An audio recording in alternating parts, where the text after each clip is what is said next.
日本史重忠と妻千恵。畠山重忠は北条時政の謀略で誅殺されたが、その後に残された重忠の妻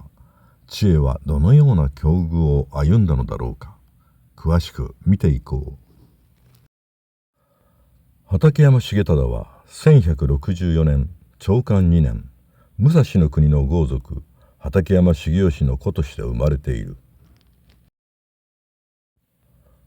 北条時政は武蔵の国に勢力を伸ばすため、有力豪族である重忠に六女の千恵を嫁がせている。時政には10人以上の娘がいたが、系図に千恵は六女としか記載されていないので、正式な名前は不明である。大河ドラマでは千恵と名付けられているため、ここでも知恵としておくことにする。北条家は1,000歳の子供たちと5歳の牧の方が対立していたが、知恵も政子や義時と同じ1,000歳の子供で、牧の方とはあまり仲が良くなかったようである。知恵は重忠との間に男の子重康の一人だけを産んだことが記録されている。時政と重忠の関係は良好であったが、時政が武蔵守の平賀朝雅にも娘を嫁がせてから、時政と重忠の関係に亀裂が生じていく。1204年元久元年、将軍源実朝の后に公家の坊門信子が決定すると、重康は牧の方の子息で徳氏の北条政範に付き従って上洛する。政範は都に到着した翌日の同年11月4日、義理の兄の平賀朝雅の屋敷での歓迎の席で原因不明で倒れた。海宝の甲斐もなく、北条政範は翌11月5日にまだ16歳の若さで亡くなるのである。北条政範の死因については、平賀朝雅による毒殺説と病死説の2つが存在するが、事実は謎である。しかし約1週間後に政範の死を知った時政と牧の方は驚くとともに嘆き悲しんだ。特に牧の方は政範が時政との間にできた唯一の男子であったため、狂わんばかりに悲しんだようである。そして牧の方は1,000歳の娘である千恵の息子畠山重康がそばにいながら政範を見殺しにしたととんでもない逆恨みをする。異常な精神状態の牧の方は時政に畠山重忠と重康親子を抹殺するように懇願した。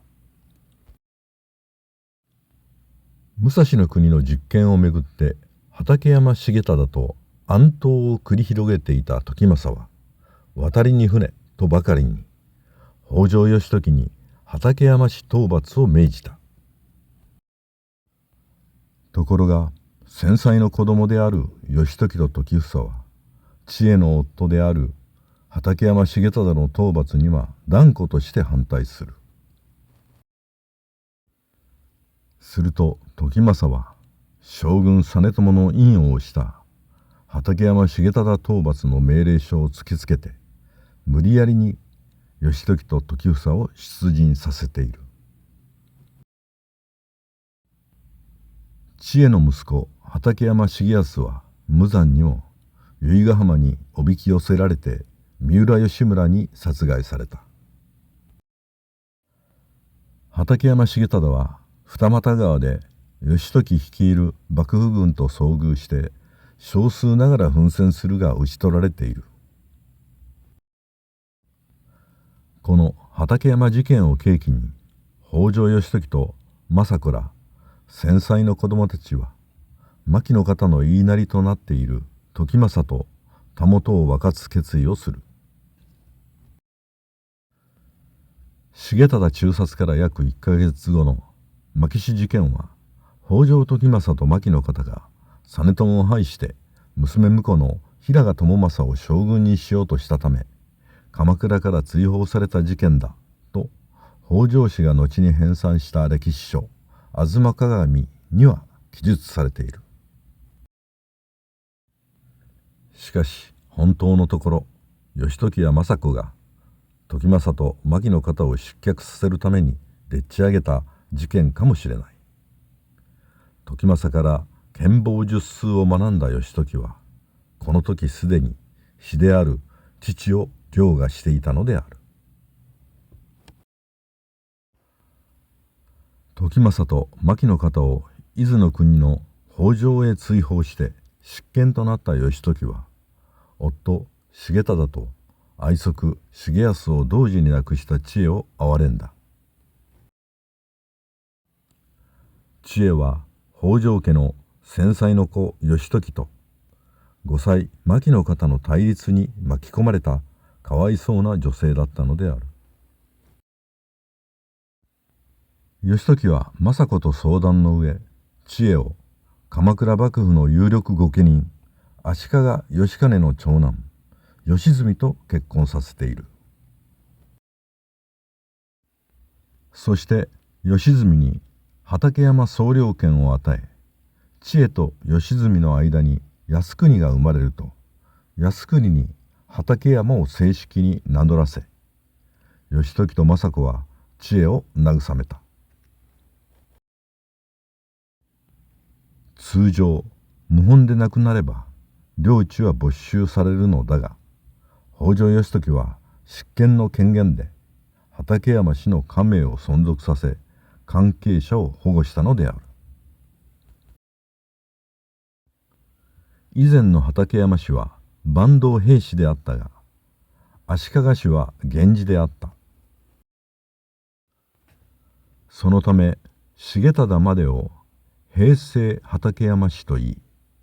足利義澄以降を現世畠山氏と呼んで区別している。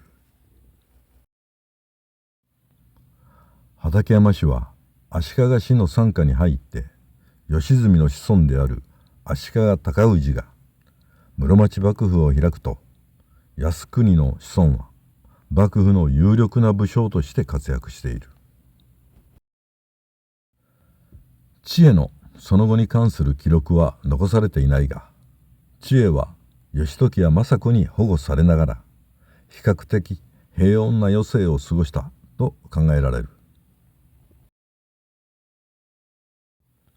歴史は巡るとよく言われるが、北条氏の鎌倉幕府が滅亡した後、北条氏に滅ぼされた畠山氏の子孫が活躍して室町幕府が開かれるとは、なんとも皮肉な話である。